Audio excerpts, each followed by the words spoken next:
les va? ¿Cómo están? Es martes 2 de mayo de 2023. Es Política para Adultos, el podcast que cada semana les llevamos, generalmente los lunes, pero hoy hicimos una edición especial de día martes por el feriado de ayer, y además porque nos acerca todavía más a la fecha clave, el 7 de mayo, que es la elección que nos convoca. Pero antes de entrar de lleno en eso, en proyecciones, en números, en análisis electorales, déjenme ponerle otro tema a Pepe y Jaime, porque a nosotros nos gusta la política, pero también nos gusta el fútbol, y la verdad es que este fin de semana vivimos un momento bien complejo que hay varios que lo han tratado de conectar con la realidad del país, la violencia, ¿no? La falta de respeto por cuestiones básicas de convivencia. Partamos, Jaime, por ti esta semana. ¿Qué sensación te deja el clásico? Tú fuiste diputado, fuiste ministro. ¿Cómo se arregla la violencia en el fútbol? Bueno, de partida Pepe y yo somos colocolinos, así que tenemos no es mi ya un caso, problema. no es mi caso. Pero mira, ya hay un problema práctico primero, antes como de ir a lo más profundo. Yo estaba viendo el clásico, digamos, con mis hijos en la casa, y ocurre esto. Y cuando ocurre esto, mi hijo tiene 13, 11 y 8, estaba viéndolo con el 11 y 8, y pasa esto, ¿y qué es lo que uno tiene que decir? Uno tiene que reaccionar como papá también, ¿no? ¿Y qué es? Y es, mira lo que están haciendo, ¿cacha? Y ellos mismos reaccionan y dicen, ¡ay, están tirando los fuegos artificiales, ¿cacha! Y obviamente hay una cuestión como de espectacularidad que fija la atención, pero al mismo tiempo se dan cuenta que eso impide el que se pueda jugar fútbol. En este caso, además, no había público de la Católica, era solamente público de la Chile, que estaban jugando en Concepción. Y de ahí empieza entonces una segunda reflexión que me la dijeron mis propios cabros también, porque lo hemos conversado, que dicen, son puros narcos. Y ahí yo creo que hay un problema que es grave. Las barras chilenas, lamentablemente hoy día, si antes eran una cuestión identitaria de sectores, todavía lo sigue siendo, y que era manejado, digamos, en vinculación con los clubes, entonces que les pasaban entradas y etcétera, de un tiempo a esta parte se transformaron hoy día más bien en una división de narcotráfico. Y son entonces grupos que son identitarios de sectores, pero a la vez que se financian a sí mismos a través del narcotráfico, y entonces es una disputa territorial al interior de la propia barra, no solamente en el exterior, sino que al interior. Entonces yo creo que eso hay que tomarlo en consideración, porque cuando uno dice, terminemos las barras, que no hayan más barras, no funciona así. Y no funciona, a mí me gusta ir al estadio, yo estaba antes, tenía asiento, digamos, en el Monumental, pero para los clásicos ocurre lo que probablemente le pasa a todos los papás y mamás que les gusta ir al estadio, que es que a mí me daba temor ir con mis cabros, porque no sabía qué es lo que iba a pasar. No sabía si es que iba a haber un problema dentro del estadio, en la cancha, en la gradería, afuera del estadio. Entonces se empieza a transformar en una cuestión que solamente se puede ver por televisión y queda secuestrada también por la violencia, en este caso muy ligada al narco. Entonces, ¿cómo se arregla esto? Bueno, no es solamente como una decisión, pero sí en este caso hay que enfrentar eh, a barras que son, valga la redundancia, bravas. Porque si tú dices, vamos a poner estos controles, vamos a poner estas reglas, vamos a hacer este tipo de cosas, tienes que aplicarlas. ¿Y cómo las vas a aplicar con personas que van armadas, personas que están ligadas al narcotráfico, personas que están ligadas a un control territorial como de crimen organizado? La verdad es que es profundamente difícil. Pero sí creo que se puede. Se han hecho en otras partes del mundo, creo que sí se puede hacer también acá, y no tengo la solución, así que no podría decirte así como se hace de esta forma, pero sí lo discutíamos un poquito antes, donde hay personas que van y te dicen, claro, aquí se permite todo porque en el fondo la autoridad no vale, esta nomia que tú mencionabas, claro, decía un exentrenador que decía por ahí, como se permite todo porque hay indultado. ¿Ah? Era una mezcla como de varias cosas, pero en el fondo Juvenal Olmo lo decía. Entonces hay una imagen de que no hay castigo cuando se saltan las reglas, y eso por supuesto que perjudica, y el fútbol lo ven millones de personas. Lo ven mucho más que la franja de televisión, lo ven mucho más que cuando hablan los políticos. Por tanto, ahí creo que sí hay un mensaje súper importante, no en términos de politizar el debate, pero sí en términos de hacer ese mensaje de paz, ese mensaje de respeto y de dignidad que por supuesto no estamos dando desde esos lugares. Pepe, ¿cómo lo ves tú? Dos reflexiones adicionales, complementarias. Yo estaba viendo la televisión, entonces estaba Francia en la final de la Champions, la Juventus con Liverpool, creo, donde la barra inglesa rompió la reja que separaba las barras y murieron no sé cuántas personas. ¿Ah? Y después de eso, la actitud de los ingleses y de la federación respecto de los hooligans cambió radicalmente. Se establecieron los castigos de prohibición de por vida para asistir al estadio, que es el peor de los castigos para un hincha, el único castigo eficaz, a mi juicio. ¿Ah? Y yo creo que es hora de comenzar a aplicarlo y a fiscalizarlo, porque en verdad hay personas prohibidas de ingresar, sin embargo, ingresan.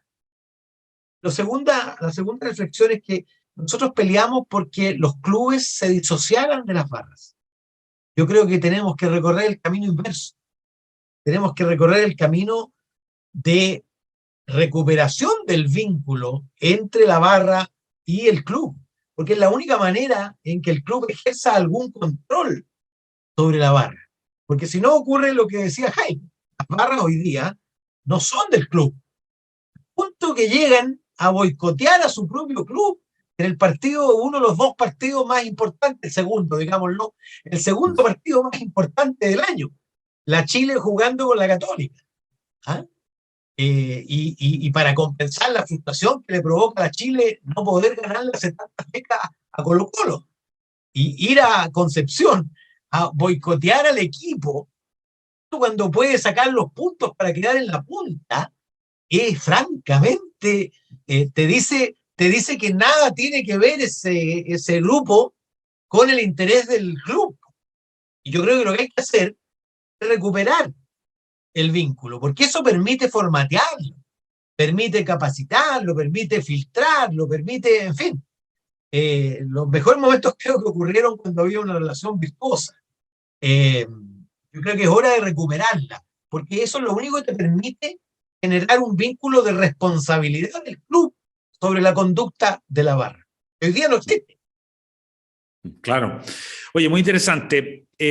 Vamos a la política. Jaime, probablemente tuviste el pronóstico de Pepe Out. Déjame resumir para esta elección del 7 de mayo. Déjame resumir muy brevemente los highlights. El principal highlight, a mi juicio, es que existe la posibilidad por primera vez, lo decían varios analistas el fin de semana citando a Pepe, existe la posibilidad de que la derecha tenga un triunfo histórico. Incluso dentro de los números que ponía Pepe, existe la posibilidad de que la derecha quede con los 3/5 de lo que significa una mayoría, ¿no? Pepe en uno de los escenarios. Si consideras al PDG dentro de ese concepto. Claro, exactamente. O uno o dos asientos del PDG ya daría una mayoría para la oposición. Para la oposión estaría casi garantizado, para la derecha está ahí en el borde, lo cual sería efectivamente un resultado histórico. Jaime, si eso ocurre, que gane la elección claramente la derecha, ¿qué efecto ves tú para el gobierno y para la propia oposición? Bueno, yo creo que son dos cosas que hay que tratar de analizarlas por separado, ¿no? 3/5 son 30 de 50. Y eso es el 60%, obviamente 3 dividido en 5, que es más o menos el rechazo. Entonces, el análisis que bien hace Pepe muestra más o menos eso en el rechazo, llamémoslo así. Entonces, ahí incorporamos, digamos, a la lógica del PDG y también a grupos de centro-izquierda que también estuvieron por la lógica del rechazo. Entonces, lo primero es que si se obtiene ese mismo equivalente a 60-40, es una nueva derrota para el gobierno. Este domingo es el 7º proceso electoral en los últimos 36 meses. O sea, más de uno cada 6 meses. Y no estoy incorporando el que nos va a tocar en diciembre, que va a ser el 8º. Entonces, sí, tenemos ahí llamémoslo así, un conjunto de elecciones que han ido mostrando primero un péndulo hacia un lado y después ahora el péndulo hacia otro lado. El octubrismo, que fue lo que explicó el primer resultado de la elección de los consejeros en el proceso anterior, y después la elección presidencial, que estaba obviamente súper vinculado a ello, hoy día es más bien el anti-octubrismo. Pero así como ese octubrismo que justificaba la violencia es malo, y esa lógica maximalista era mala y terminó rechazada por la mayoría de los chilenos, el antónimo de eso, el justo lo contrario, me parece que también es malo. Entonces, primero, ese 60-40 es malo para el gobierno, veo de inmediato, y ya lo empezaron a hacer algunos, comillas, intelectuales de izquierda, que tratan de desembarcarse del proceso. O sea, ya hay algunos que están escribiendo diciendo que antes que se escriba cualquier cosa, que este ya es un proceso fallido desde la izquierda, porque tenía muchos contornos, porque lo que fuera, pero sin embargo es porque saben que este fin de semana les va a ir mal. Y dentro de la oposición depende muchísimo qué es lo que va a pasar, particularmente con la relación entre Chile Vamos, o Chile Seguro, y el Partido Republicano. El Partido Republicano va a sacar más votos como partido porque lleva 3 veces más candidatos que los que lleva, por ejemplo, el partido, la UDI, RN o Evópoli, que van a una coalición, por tanto se dividen los cupos, y el Partido Republicano no, va solo. Entonces, obviamente que va a sacar más votos. Y ahí depende mucho algo que decía Pepe en su proyección. Creo yo que si el Partido Republicano saca menos de 8 candidatos, ellos probablemente van a hacer una posición mucho más dura, porque no van a ser tan incidentes en el proceso. Si sacan entre 8 y 10, van a estar como ahí entre medio, 8 y 12, perdón, ahí en la que más, y si sacan 12 o más, entonces van a ser incidentes. Y la pregunta es, ¿qué incidencia es la que se va a marcar? ¿Se va a marcar una incidencia por continuar la incertidumbre del proceso, rechazando, digamos, uno que salga, haciendo comillas, una constitución de derecha, en donde se excluya y se haga lo mismo que lo que se hizo en el proceso anterior? Aquí los temas los ponemos nosotros. Si eso pasa, yo creo que se extiende la incertidumbre constitucional. No va a haber otro proceso, sin lugar a dudas. El problema es que parte de la izquierda más radical está esperando justo eso, que se vuelva a rechazar para que vuelva a haber un momento en el cual vaya a haber otro estallido que les pueda permitir generar las condiciones de octubre del 2019. ¿Cuánto tiempo puede pasar para eso? No sabemos. Se cambiaron las reglas para cambiar la actual constitución en el Congreso. Entonces, yo creo que se van a hacer muchos cálculos de los resultados entre sí, como siempre se dice, las elecciones se explican, no se ganan, no se pierden, pero va a haber una cuestión que es bien fácil, digamos, si es que el gobierno vuelve a repetir ese 38% o menos, evidentemente es una derrota, y es una derrota además para su propio programa, de nuevo, y va a tener que tratar de que no se desembarque esa parte de la izquierda que es parte de su gobierno y que va a empezar a decir, esto ya no nos gustó y es porque perdieron las elecciones. Y por el lado de la derecha, yo creo que la clave es que no nos vayamos al otro extremo, de tal forma que no se produzca un encuentro para cerrar el ciclo constitucional durante el año 2023. Pepe, la misma pregunta. Si Bueno, tu proyección es acertada, ¿qué efecto tiene? bueno, primero, la proyección es la lógica. Hubo una elección hace 7 meses, menos de 7 meses. 7 meses después, nada ha cambiado de manera relevante. Incluso uno podría decir que la demanda de orden ha crecido, que la valoración del gobierno ha bajado. De hecho, una semana antes de la elección del 4 de septiembre, Gabriel Boric tenía 37% de valoración positiva, hoy día tiene 30%, tenía 57% de negativo, hoy día tiene 62%, y en consecuencia es levemente peor, digamos. Por lo tanto, el gobierno podría celebrar si consigue llegar al 38%, o si logra superar por una décima el 38%, seguro va a celebrar. Primero porque va a tener más apoyo de lo que tiene el presidente y su gobierno, y segundo porque avanzó 1 milímetro respecto de la elección previa. Yo digo que lo lógico es que tienda a repetirse el resultado. Hay 3 listas que se reclaman del rechazo, hay 2 listas que se reclaman de la prueba. La lista de Todo por Chile confunde un poquito eso porque hay algunos elementos que estuvieron por el rechazo, Andrés Saldívar, por ejemplo, y de alguna manera esa lista intenta recuperar algo de la centroizquierda que votó por el rechazo.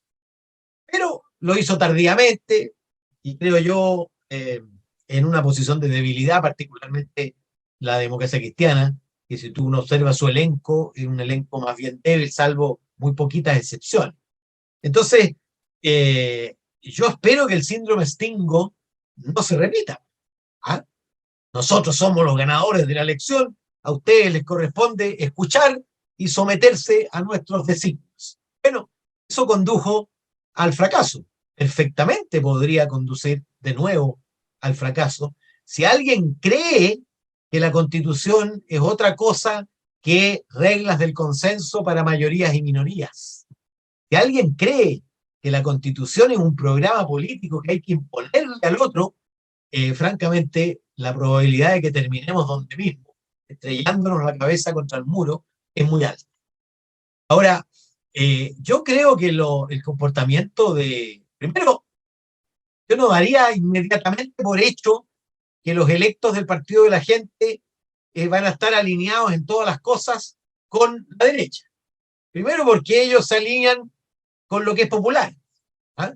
Y seguramente si alguien se le puede proponer la renacionalización del cobre, que es popular, van a estar con la renacionalización del cobre, aunque sea una demanda de ultraizquierda. ¿Ah? O les puede pasar lo que les pasó en el Parlamento a 6 meses de llegado, la implosión. Porque es difícil navegar en la vida política sin convicciones propias, diciendo mis convicciones son las que ustedes me van a decir. ¿Ah? Y el pueblo no habla por una sola voz, son siempre múltiples voces y por lo tanto implica una decisión. Y cuando decides, te divides. Es lo que le pasó en el Congreso y perfectamente le podría pasar en esta discusión. Por lo tanto, yo no haría inmediatamente que está ahí. No creo que alcance los 3/5 con Chile Seguro y Republicano, pero si alcanzara, yo confío en la sabiduría de algunos que no van a querer, por supuesto, someternos de nuevo al mismo riesgo, porque existe un riesgo real.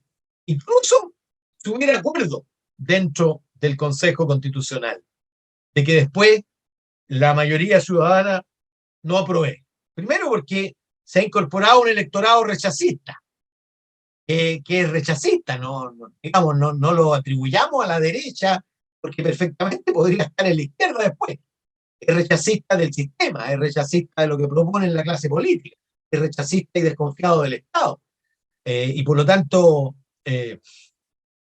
mira, la política siempre tiene la tentación, y se equivoca, de tomar lo provisorio como si fuera estructural, como si fuera permanente. Entonces, con Bachelet, muchos dijeron, viramos a la izquierda, el país viró a la izquierda. Y mira dónde rebotaron las reformas. Luego vino Piñera y lo mismo, viró el país a la derecha. Mira dónde rebotaron y cómo terminamos en un estallido. Después Boris ganó en segunda vuelta y dijeron, no, el país viró a la izquierda, Boris venía 8 años por delante y mira dónde está hoy día. Entonces, mal haría la derecha en entusiasmarse, así como hizo mal en deprimirse algunos cuando sacaron 20,8% de los votos en la elección de mayo 2021. Mira tú, mayo 2021, la derecha de Chile Vamos, más republicanos, sumaron 20,8% de los votos. Hoy día van a sumar de todas maneras más de 45%, es decir, el doble de todas maneras. ¿Y qué es lo real? Bueno, ninguna de las dos cosas. Los resultados electorales son, por definición, momentos. Y momentos en relación a un adversario. Porque también hay que considerar que toda elección ocurrida durante un gobierno es un juicio al gobierno. Claro. Y por lo tanto, lo que está traduciendo ese resultado no es la inclinación del pueblo hacia la derecha. Es más bien el rechazo al gobierno de turno y su insatisfacción con sus posiciones y la disociación completa de sus prioridades respecto a las prioridades del pueblo, en fin. Pero no es que hayan conquistado, no debieran celebrar como si hubieran conquistado un territorio de manera definitiva, porque nada es definitivo en política y en elecciones. Y el que toma por definitivo lo provisorio, bueno, cae en el autoritarismo. Oye, ¿y qué le pasa al gobierno, Pepe, esa noche? Con una derrota que ya hoy día en una entrevista en la segunda el senador Juan Luis Castro, socialista, decía la derrota es inevitable. Lo que está claro es que va a tener una derrota. ¿Qué le pasa al gobierno con esta nueva derrota? Bueno, no le pasa nada si simplemente se repite lo que ya todos saben. Si la votación es mayor que el apoyo al presidente. ¿Qué novedad va a tener que los partidos del oficialismo sumen 35% más, 5 puntos más que lo que suma el presidente? No constituye novedad, porque el viraje ya está hecho. Y el gobierno está en un proceso de mutación y está haciendo cosas en materia de seguridad que jamás imaginó haría, está haciendo cosas en materia, imagínate, bajo el gobierno de Boris se va a reiniciar un proceso de negociación con SQM para ver cuánto ampliamos el contrato, o sea, una cosa completamente impensada, porque les preocupa el crecimiento y les preocupa los ingresos, porque saben que crecimiento y seguridad son cuestiones básicas para cualquier gobierno. O escuchar al presidente ayer, en el 1 de mayo, implorar que en el acuerdo de pensiones haya un componente de solidaridad, ¿ah? Y dando por hecho la propiedad de los fondos, la heredabilidad y la libertad para elegir quién lo administra. O sea, francamente, si él hubiera dicho eso hace un año, lo habrían quemado en la hoguera los suyos.